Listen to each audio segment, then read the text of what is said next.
I'm here at Thunder Smash 3 in LA with Panda Global's very own Alpharad. Yeah, that is me. That is you. First of all, do you still go by Alpharad TV or is it just Alpharad? Just Alpharad. Okay. So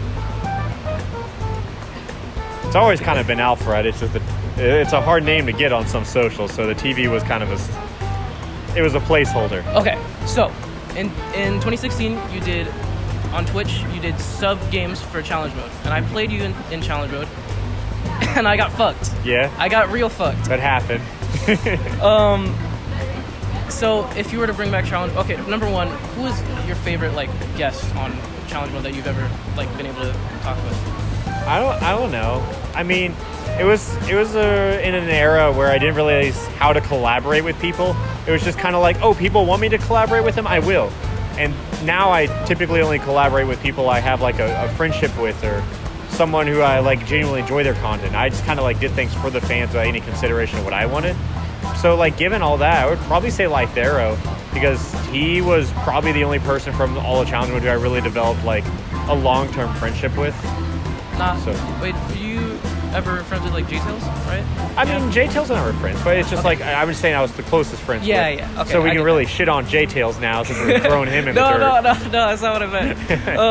And then if you were to revive challenge mode, or if you were to do another episode, I don't think I will.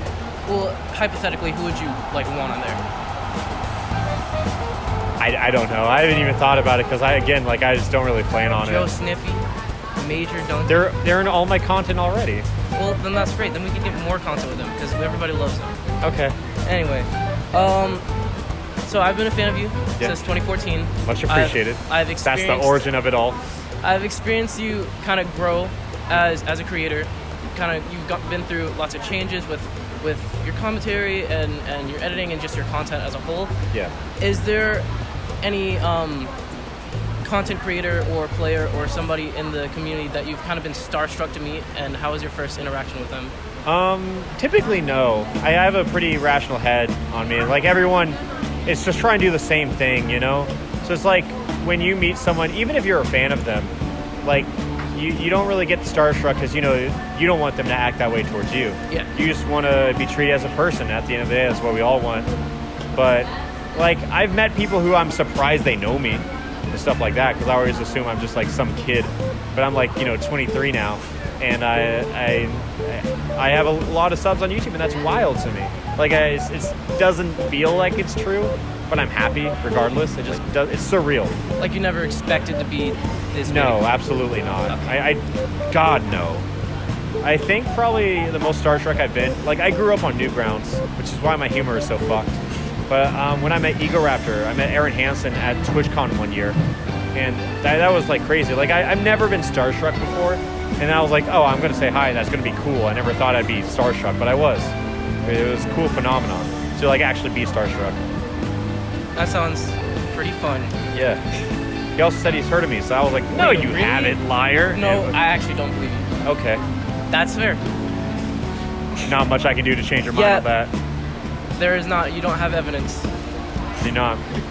But, so I understand you're very very musically inclined person. You've done albums under Alpharad, being Thank You, right? 2017, 2018? 2016. 2016. I released an instrumental album called Thank You. It was a 250K special. Mainly I was getting burnt out and resorted to music, and it was a fitting time. And then Alpharad makes an album. Yeah, that was the first. That was actually all the music I made in high school. And then I now had a platform called Alpharad, so I just kind of released it. And then off of a comment I read on Reddit, I believe it was just you and Johnny Manchild in the band Sleepaways. Is that correct? Well, so Johnny is a very close friend of mine. We've been friends for nearly a decade now. Him and I kind of, we did a lot of music off and on over the years. And then similar to the Alpharad Makes an Album thing, we just decided to upload it under a new name. And that's why nothing ever came of Sleepaways, because it's just kind of a one-time thing. We had the music, so we said, let's put it out. And that's kind of the end of that. And the question was going to be, are you planning on doing anything new with music? But then after I wrote that, you released a Slap City video. Also, by the way, Slap City, phenomenal game. Good game. But yeah, I am working on an album, and I'm proud to say I think it's some of the most passionate work I've ever done in my life, and I'm really happy. And I think it's really good. But we'll see what people think about it whenever that comes out. Side note, Johnny Manchild and Poor Bastards actually slaps. Yeah, they're much better than anything I'll put out, so go check them out. Yeah, so Johnny Manchild and Poor Bastards. Yeah. Check them out. So, speedrunning. Yeah. Speedrunning's fucking awesome. It is. Everybody loves speedrunning. For a while. Some people think it's cheating. Well, it depends on the run. Depends. But anyways.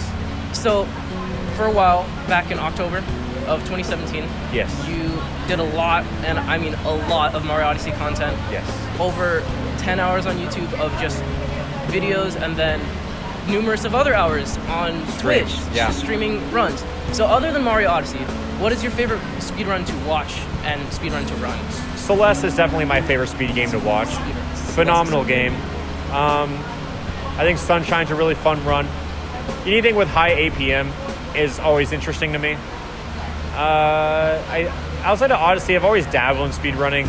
The first time I ever got into it was playing Chameleon Twist 2 from the Nintendo 64. I've seen that. I've seen you play really that. Good game. It's a very cool sandbox platform that never really got life off the Nintendo 64, but it's a fun game. And that was kind of like the first time, because I think the record when I first got into it was like 45 minutes. But it's still a relatively quick game. Okay, so on October 3rd, 2019, Ludwig Anders Ogren Gaming said that he was interested in playing you in Mario Party. Yes, I am interested in playing him in Mario Party. I'm hanging out with him tomorrow, actually, since I'm in the area. I don't think we're gonna play Mario Party, but we're gonna arrange something. I don't know when it's gonna happen, but it'll happen eventually. You think you're gonna be on a stream? Maybe because he's streaming probably. every day. Okay, I'll tune in then. But if you and Dad Nuggets, not you and Dad Nuggets, if Ludwig and Dad Nuggets were to play Mario Party against you, who would you choose your partner to be to make sure he would never win? Dylan. Yeah, Jesus. Yep. We share very similar board knowledge. I'm a little more riskier than Dylan is, but Dylan also has a subset of skills. It's not like mashing would really matter against Ludwig. He'd beat us out. Recognize real, so I don't expect to beat him in that. But I do think our board play can overtake him. Wait, so just to make things clear in my head, in terms of like mashing skill, so Eric, Ludwig, you and Dylan, who's like tiered? In Mario Party, I think Ludwig is the best masher, but in Mario Party, him and Eric are tied because Mario Party actually caps out in domination at 160, and they both hit that consistently. Whereas Dylan hits around 140 to 150, and I hit around 130 to 140. So if he can, Ludwig's by far the best masher I've ever met. But yeah, I actually at my school I have a gaming club, and during the school walkthrough I held a competition to anybody who can beat me in domination would get a free tournament entry, or anybody who rolls a d20 and lands on a 20. But they did land on a d20. They didn't beat me in domination. Nice. It was actually, I had to make it, if you beat 100 then you get a free thing, because it wasn't very fair. Okay, so in the 2015 video, The Many Phases of Alpharad. Yeah. You're throwing a lot of dates at me. I did my research. That's a lie. I didn't do my research. I just Sounds like you did more research than I did. I just kind of... Go on, though. Okay. Yeah. So, in the 2015 video, The Many Phases of Alpharad, you talked about the history of you as a person, how you grew as a content creator, your past videos, your past channels, and kind of just shared... The steps. Yeah, the steps of how you became Alpharad TV, because that was whatever. No. So, but I'd like to know the history of you as a Smash player, because you were on Tourney Locator, I believe? Well, none of that has to do with me as a Smash player. Okay. I was on Tourney Locator as an editor for their highlights, and then Panda kind of brought me on to like direct their content and just like kind of advise them where to go. And then in 2017, late 2017, I think Alan, the CEO of Panda, approached me and he was like, we want you to be a creative director, we want you to have equity in Panda, we want you to be a co-owner. So then I kind of stepped up from my very casual job there and just kind of got more responsibility in it, got some stake in the company. Yeah, because I remember back, I found out about Panda Global because in your not your recommended channels, but the channels you list on the side, you used to have Panda Global there before you started like being on the team. Or no, not like but on the team. It was when I was like a content director and not or content manager, not creative director. Yeah. And now you're a creative director. Correct. Okay. And a co-owner. Yes. But so, what's the kind of origin of you as a Smash player? Like, where did you start? Kind of, how did you? I had a friend who was in a competitive Smash. He was pretty good, and I just went to a weekly with him. And I probably competed for like 6 months before not Ultimate, but just Alpharad Brain really took off. And then at that point, I kind of wanted to like, oh, why would I compete when I can like, this is what I really want to do. So I kind of took a step back. I didn't really compete too long. What's the biggest tournament you've ever won? Or like? Probably my Wario Man doubles and PM. Yeah, probably that. I did that. I copied you. I copied that. Most people do. It's okay. I'm just kidding. I mean, you're not wrong though. I don't want to be right though. Okay, that's fair. I did that at a local and I got second. Then you're bad. What? Okay. No. I couldn't breathe. It wasn't fair. I was playing against. Okay. No excuses. Whatever. So yeah, probably that. Okay. Not really done a lot of winning in my competitive career. And so, a lot of people that do things like content creation or music or films or whatever, they kind of have like dual-ish personalities, not split personalities, but kind of like have a different camera face compared to a real face. Yeah, that's everyone. Is there a difference, an inherent difference between Jacob and Alpharad, or are they kind of like merged in I think they're fairly similar. Like, people who hear me talk to my friends, they realize I kind of talk in a register lower, and that's just because that's where my natural resting voice is. But I don't really think it's so much as like a persona between Alpharad and Jacob, but it's more so like when Jacob goes out to a bar with his friends, I put on my Alpharad voice, if you will. It's just kind of like whenever you're talking to people, you talk differently than you do when you're alone with a loved one or a close friend. So for me, it's not really a split between Alpharad and Jacob. It's more so just everyone has a difference between their private and public life, and Alpharad just happens to overlap with Jacob's public life. Okay.